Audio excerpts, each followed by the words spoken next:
Bonsoir, la question fait débat depuis longtemps sans qu'aucune réponse formelle puisse être apportée. Il n'empêche, cette étude laisse perplexe. Des chercheurs de l'ULB ont exposé des fourmis à des ondes GSM. Très vite, les animaux sont non seulement désorientés, mais ils perdent de 50% de leur capacité, un résultat qui donne à réfléchir. Jimmy Méo et Kinerkan.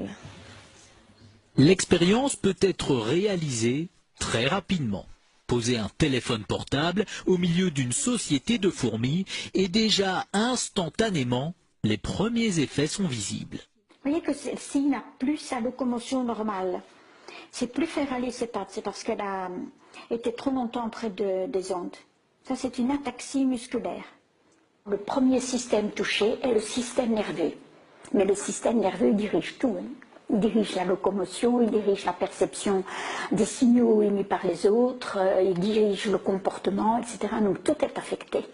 Les capacités d'apprentissage des fourmis exposées aux générateurs d'ondes sont affectées de 50% par rapport à la normale. Et même avec une période de récupération, elles ne retrouvent que 60% de leur capacité de mémorisation. J'ai éteint le générateur, elles ont récupéré un peu et ont pu apprendre, mais n'ont plus jamais réatteint leur niveau initial.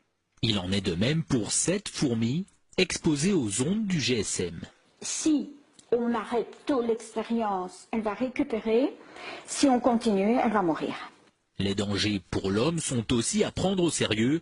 Par exemple, l'oreille à laquelle on colle notre téléphone est très sensible. Imaginez les structures que nous avons dans l'oreille. Nous avons des cellules ciliées dans l'oreille.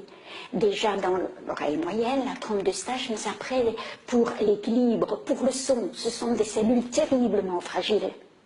Les conseils, éloignez votre appareil, pas d'utilisation pendant trop longtemps. Et contre les insectes nuisibles, un petit générateur d'ondes pourrait ainsi faire office d'insecticide.